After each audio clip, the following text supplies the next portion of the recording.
Metro phase 2కి అనుమతులు ఇవ్వండి. ఆర్ఆర్ఆర్ ఆర్ఆర్ఆర్ దక్షిణ భాగం రీజనల్ రింగ్ లైన్ డ్రై పోర్ట్లు మంజూరు చేయాలి. సో మూసి పునర్జీవ ప్రాజెక్టుకి నిధులు ఇవ్వండి. సెమీ కండక్టర్ మిషన్కు అనుమతి ఇవ్వండి.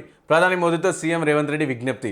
సో నిన్న రేవంత్ రెడ్డి కలిసినామని చెప్పేసి మాట్లాడుకున్నాం. సో వీటన్నిటిపైన కూడా తను వీటన్నిటి వినతి పత్రాలు ఇచ్చి సో దీనికి సంబంధించి నిధులు ఇవ్వండి, దీనికి సంబంధించి హెల్ప్ కావాలి మాకు అని చెప్పేసి కూడా అడిగినట్టు తెలుస్తోంది. హైదరాబాద్ మహానగరం మెట్రో రైల్ సౌకర్యం అన్ని ప్రాంతాలకు అందుబాటులోకి తీసుకొచ్చేందుకు మెట్రో రైల్ ఫేజ్ 2కు అనుమతించాలని ప్రధాని మోదీకి సీఎం రేవంత్ రెడ్డి విజ్ఞప్తి చేశారు.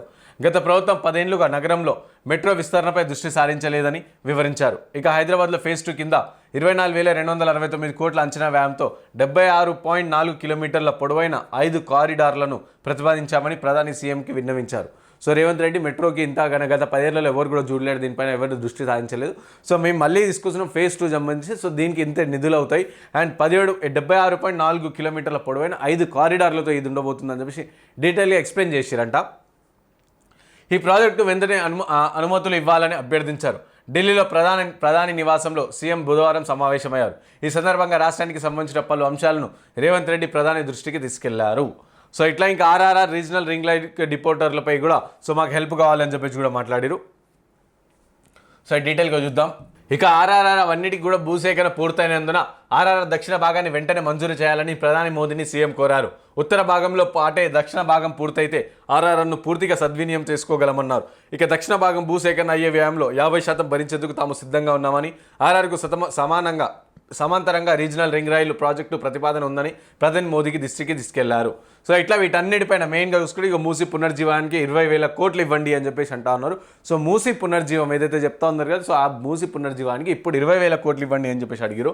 సో తెలంగాణ సంస్కృతి ఆధ్యాత్మిక మూసి నదిలో ముడిపడి ఉందని, రాజధాని హైదరాబాద్ ముఖ్యంగా మూసి ప్రవహిస్తోందని, అంత ప్రాధాన్యం ఉన్న మూసి పునర్జీవనానికి సహకరించాలని ప్రధాని మోదీకి విజ్ఞప్తి చేశారు.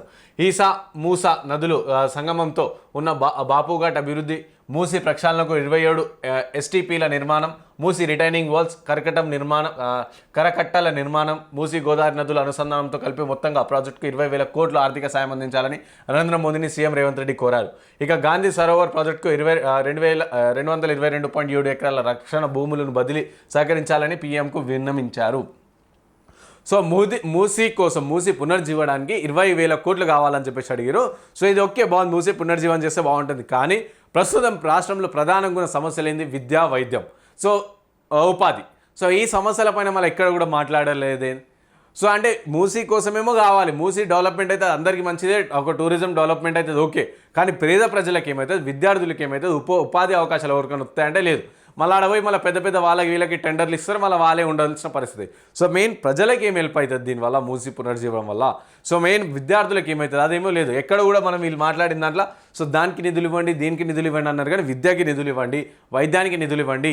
మన పల్లె హాస్పిటల్ ఉంటాయి కదా, గ్రామాలలో బస్తీ దవాఖానాలు ఉన్నాయి, అవన్నిటికి డెవలప్మెంట్ చేయండి, లేకుంటే వాటికి నిధులు కావాలి.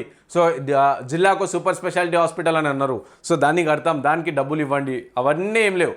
సో మూసీకి, ఆర్ఆర్ఆర్కి, ఇవన్నిటికి రియల్ ఎస్టేట్ పైన, ఇంకోవైపు ఏమో దీనిపైన, సో వీటిపైన కావాలని చెప్పేసి కోరి. మళ్ళీ ప్రజల పరిస్థితి ఏంది? మెయిన్గా ఏదైతే విద్యార్థుల కోసం, విద్యా వైద్యం కోసం ఎంత అడిగారు మీరు?